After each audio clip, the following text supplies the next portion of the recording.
چیزیں. آئیے ذرا میں نماز سے متعلق چند چیزوں کو پیش کرنا چاہتا ہوں آج کہ نماز یہ جب آپ شروع کرتے ہیں، جناب امیر سے پوچھا گیا مولا یہ نماز ایسی ہے. عزیزان گرامی، یہ جو افراد کہتے ہیں نا صبح صبح ورزش کر لیجئے، تمام اعضاء آپ کے جیسی ان کو ورزش کی ضرورت ہے وہ ساری چیزیں نماز میں پائی جاتی ہے. کچھ افراد تو پہنچ گئے ہیں باسے. عزیزان گرامی، انسان کی جو ہاتھوں کو اٹھاتا ہے، آپ آتے ہیں کبھی آپ نے دیکھا وضو کے اعضاء دھونے والے صرف کوہنی سے لے کے ہاتھوں تک، چہرے کا دھونا، ہاتھوں کا دھونا، پھر سر کا صرف مسح ہے، سر کو دھو نہیں رہے ہیں، پاؤں کا مسح ہے. یہ تمام کے تمام اگر میڈیکل سائنس کے اندر دیکھے جائیں، یہ انسان کی سٹیمیولیشن کے لیے، انسان کو دوبارہ جب انسان نیند میں چلا جاتا ہے یا سستی میں چلا جاتا ہے تو اس کو دوبارہ چستی میں لانے کے لیے انہی اعضاء کو دھویا جاتا ہے.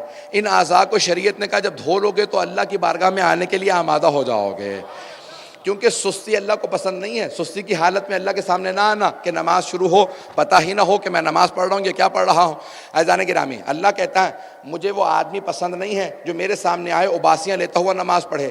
جب انسان بالکل اپنی پوری توانائی کے ساتھ، پوری توجہ کے ساتھ نماز پڑھتا ہے وہی نماز قبول ہوتی ہے. اب آئیے ذرا دنیا کے تقاضوں کے اندر قوانین کے حساب سے میں نماز کی تھوڑی سی آپ کو حکمت و فلسفہ پیش کروں گا. شریعت محمدی میں نماز کی کتنی اہمیت ہے. سب سے پہلے شروع کرتے ہیں نیت کرتے ہیں. سب سے پہلے نیت اللہ کی خوشنودی کی خاطر پڑھتا ہوں. مرحوم ایک بہت بڑے عالم دین، انہوں نے نماز کے فلسفے پہ کتاب لکھی ہے. وہ کہتے ہیں کہ میں ایک مرتبہ ایک ہوائی جہاز میں سفر کر رہا تھا، جہاز میں بیٹھ گیا، 1 گھنٹہ 2 گھنٹہ 3 گھنٹہ ہوائی جہاز لیٹ ہو گیا. میں نے ایک مرتبہ پوچھا کیا بات ہے ہوائی جہاز کیوں نہیں اڑ رہا؟ کہا کہ عملے میں سے، یہ جو ہوائی جہاز کا عملہ ہے ان میں سے کسی نے خبر دی ہے کہ اس نے شاید چھوٹا سا ایک چوہا دیکھا ہے ہوائی جہاز کے اندر. تو جب تک کہ یقین نہیں ہو جاتا کہ وہ چوہا جہاز میں نہیں ہے یا اسے نکال نہیں دیا گیا، یہ ہوائی جہاز نہیں اڑے گا. تو میں نے کہا اتنا بڑا ہوائی جہاز، ہاتھی سے بڑا ہوائی جہاز، چھوٹا سا چوہا آ گیا اور آپ جو ہے وہ ہوائی جہاز نہیں اڑا رہے. کہ نہیں آقا، ایک چھوٹی سی تار بھی کتر دے تو ہوائی جہاز کا تعلق زمین سے منقطع ہو جائے گا، اس کا رابطہ منقطع ہو جائے گا، ہوائی جہاز اڑنے لائق نہیں رہے گا. کہ فوراً میرے ذہن میں بات آ گئی کہ چھوٹی سی نیت ہے، چھوٹی سی نیت ہے، لیکن اگر اس کے اندر تھوڑی سی بھی خرابی آ جائے، دکھاوا آ جائے، ریاکاری آ جائے تو ساری نماز چلی جاتی ہے. یہ چھوٹی سی نیت ہے، لیکن اللہ کے ساتھ اگر صحیح ہو جائے تو ساری نماز قبول. نہیں تو اس چھوٹی سی نیت کی خرابی کی وجہ سے ساری نماز ضائع ہو جاتی ہے. عزیزان گرامی، پہلی چیز ہی نیت ہے. دوسری ہے تکبیرۃ الاحرام.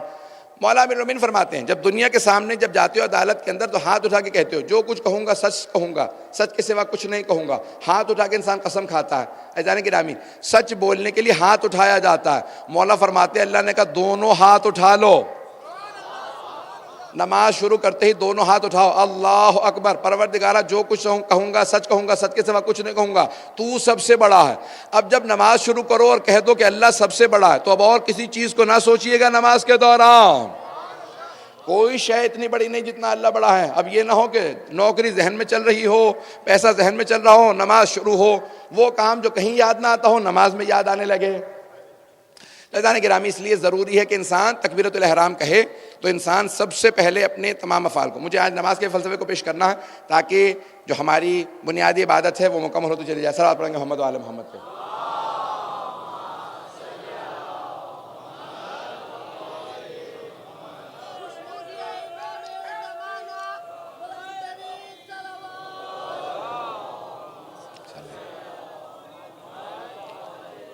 میں اصل میں گرمی کا بالکل بھی عادی نہیں ہوں اور ایک آدھ مرتبہ پہلے بھی گر چکا ہوں کہیں پہ ممبر سے. تو یہ بہرحال پہلے میں نے کہا تھا کہ میں پنکھے بغیر گزارا نہیں، جتنی ہو سکے میرے خیال میں مجلس کے بعد ہی آئے گا پنکھا، تب تک میرے ساتھ چلتے رہے گا. میرے لیے بہت مشکل ہوتا ہے پڑھنا، بہت زیادہ مشکل ہو جاتا ہے. تو عزیزان گرامی توجہ میرے ساتھ رہے، میں جتنا پیش کر رہا ہوں اس کو سنتے چلے جائیے گا. عزیزان گرامی، یہ نماز اس کے مختلف حالتیں ہیں. اس تمام حالات کے اندر انسان جب تک اپنی پہلی ابتدا کو درست نہ کر لے تب تک نماز قبول نہیں ہوتی ہے. توجہ ہے میرے ساتھ؟ عزیزان گرامی، انسان نماز میں آ جاتا ہے. جناب امیر سے سوال کیا کسی نے، کہ مولا پیغمبر اسلام نے فرمایا کہ الصلاۃ معراج المومن، نماز مومن کی معراج ہے، نماز کا سب سے اچھا عمل کیا ہے؟ تو آپ نے فرمایا سجدہ. نماز کا سب سے اچھا عمل سجدہ. کہا کہ مولا پھر ہم سجدے کے اٹھنے کے فوراً بعد استغفر اللہ ربی واتوب الیہ کیوں کہتے ہیں؟ اگر سب سے اچھا عمل ہے تو ہم استغفار کیوں پڑھتے ہیں؟ استغفر اللہ ربی واتوب الیہ. بھئی ابھی ہم نے سب سے اچھا عمل کیا تو پھر استغفار کیوں کر رہے ہیں؟ ہمیں تو کچھ اور کہنا چاہیے. جیسے سجدے سے اٹھے گا اللہ اکبر استغفر اللہ ربی واتوب الیہ.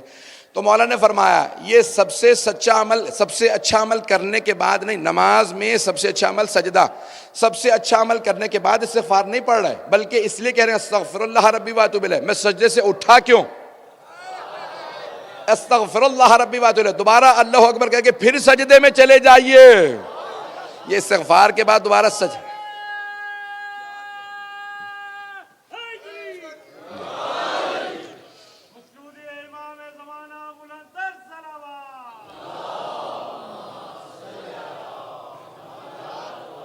صلوات کو زحمت نہیں رحمت سمجھتے ہوئے پڑھیے.